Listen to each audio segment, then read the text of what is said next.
Bismillahirrahmanirrahim. Assalamu alaikum. Welcome back to my YouTube channel. It's Sam's Biology. Dear students, today I'm going to teach you our next topic, digestion in amoeba. Amoeba. Amoeba के अंदर digestion किस तरह से होती है, आज की इस वीडियो के अंदर हम इसके बारे में स्पेसिफिकली डिस्कस करेंगे। अमीबा के बारे में आपको पता होना चाहिए कि अमीबा है क्या। Basically amoeba is a unicellular eukaryotic aquatic organism, पानी के अंदर रहता है, यूनिसेलुलर है और यूकैरियोटिक है, यानी कि इसमें ट्रू न्यूक्लियस और cell organelles, double membrane bonded organelles जो है वो मौजूद होती हैं। उसके बाद अब हम इसकी डाइजेशन के बारे में पढ़ रहे हैं, तो ऑब्वियस सी बात है कि हमें इसकी खुराक का पता होना चाहिए कि वो कैसी है, किस किस्म की, उसके अंदर क्या क्या होता है। तो इसकी खुराक में ये टाइनी ऑर्गेनिजम्स होते हैं, जिसमें बैक्टीरिया हो सकते हैं, कुछ छोटे स्मॉल प्रोटोजोन्स हो सकते हैं, जूओप्लांक्टोन, फाइटोप्लांक्टोन्स आ जाते हैं, और उसके बाद ऑर्गेनिक मैटर के जो पार्टिकल्स होते हैं छोटे छोटे, उनको भी ये क्या करता है, फूड के तौर पे इस्तेमाल कर लेता है। तो ये फूड के तौर पे इस्तेमाल करता है कैसे, आपको पता है कि अमीबा जो है ये मूव कर रहा होता है with the help of pseudopodia. तो जब कहीं खुराक इसके बॉडी सरफेस के करीब आती है, जैसे ये यहाँ पर आ गई है, तो ये क्या करता है, उसको इनगल्फ कर लेता है with the help of pseudopodia. इसमें टोटल जो स्टेप्स हैं वो हैं 8, टोटल 9 है, एक मैंने मिसिंग किया हुआ है जानबूझ के वो बताने के लिए दरमियान में, ताकि आप ये देख के भाग ना जाए ना, ठीक है। इससे मुझे क्या है कि वॉच टाइम पूरा नहीं मिलेगा।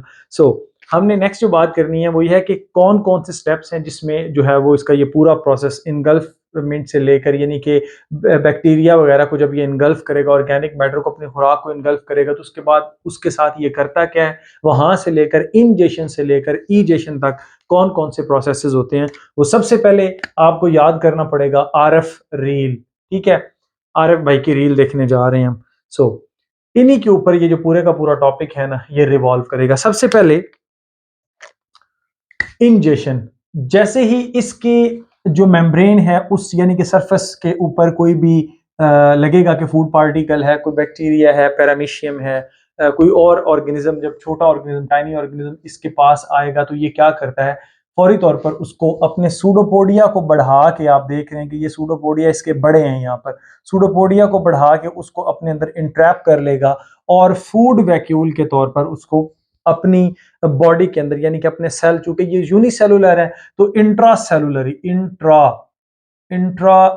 सेलुलर सेल के अंदर लेकर आ जाएगा। उसके बाद इसने क्या करना है, इसके अंदर चेंजेस करेगा। पहला क्या हो गया, इंजेक्शन। दूसरा मैंने आपको बोला है कि क्या हो गया, फूड वैक्यूल। अब ये देखें, इसको मैं थोड़ा सा बड़ा कर रहा हूं, ये फूड वैक्यूल था, पहले इसका साइज ज्यादा था। क्यों ज्यादा है, क्योंकि ये इक्वेटिक है, और जब ये इसको इनगल्फ कर रहा होता है तो इसके अंदर पानी भी आ जाता है, H2O भी आ जाता है। तो अब इसके अंदर वाटर वगैरह भी है, जिसकी वजह से इसके अंदर क्या है, वाटर वगैरह भी है, जिसकी वजह से इसका साइज क्या है, बड़ा है। तो इसका साइज ये रिड्यूस करेगा। अब आपको समझ तो आ गई होगी, जो एक्स्ट्रा वाटर होगा उसको ये बाहर निकाल देगा। क्लियर हो गया। रिडक्शन इन साइज होगी तीसरा स्टेप। उसके बाद क्या होना है, जैसे ही फूड वैक्यूल इसकी जो बॉडी, ये सेल के अंदर आता है, उसके बाद क्या होता है कि इसके ये गोल्जी अपरेटस और ये लाइजोसोम फौरी तौर पर एक्टिव हो जाते हैं, और वो क्या प्रोड्यूस करते हैं, वो लाइजोसोम फौरी तौर पर इसके फूड वैक्यूल के पास आते हैं और उसमें क्या हो जाते हैं, जम हो जाते हैं। उसके अंदर वो अपने जो एंजाइमेटिक जो है इसके पास सब्सटेंसेस होते हैं, यानी कि डाइजेस्टिव एंजाइम होते हैं, वो इसको इसके अंदर क्या कर देते हैं, पोर करते हैं। तो इसकी वजह से, इसके मेम्ब्रेन का साइज बड़ा होने की वजह से इसका साइज क्या हो जाता है, बड़ा हो जाता है। तो क्या चेंज हुआ, पहले इसका साइज बड़ा था, उसको रिड्यूस किया, फिर दोबारा से क्या कर दिया गया, बढ़ा दिया गया। अब जब ये एंजाइम इसके अंदर आते हैं तो यहां पर क्या होता है कि सॉफ्टनिंग एंड किलिंग होती है।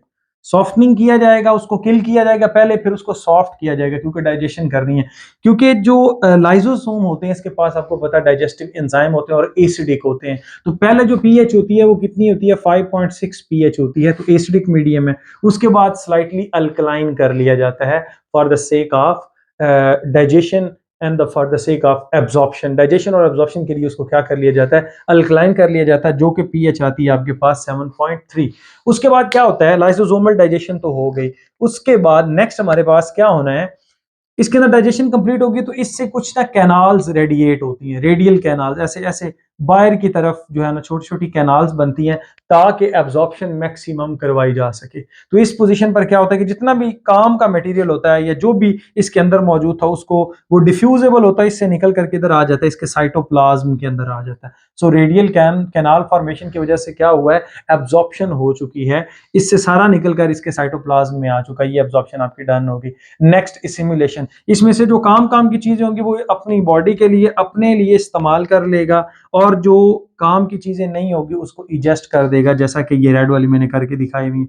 ये सारी रेड वाली यहाँ पर इकट्ठी हो जाएंगी और इसको बॉडी के किसी भी पॉइंट से क्या किया जाता है, एक्सोसाइटोसिस के थ्रू जो है वो रिमूव कर दिया जाता है। सो ये इसके ओवरऑल प्रोसीजर था जो मैंने आपको बता दिया। लेकिन सम टाइम क्या होता है कि ये लार्जर पार्टिकल जैसे कि पैरामीशियम साइज में थोड़े से बड़े होते हैं, उसको भी ये इनगल्फ कर लेता है। उसी तरह से सूडोपोडिया को बढ़ाने के बाद ये देखें यहाँ पर पैरामीशियम बड़ा खुश था कि मैं दोस्ती करने जा रहा हूँ अमीबा के साथ, बट अमीबा ने उसको इनगल्फ कर लिया तो रोने लग पड़ा।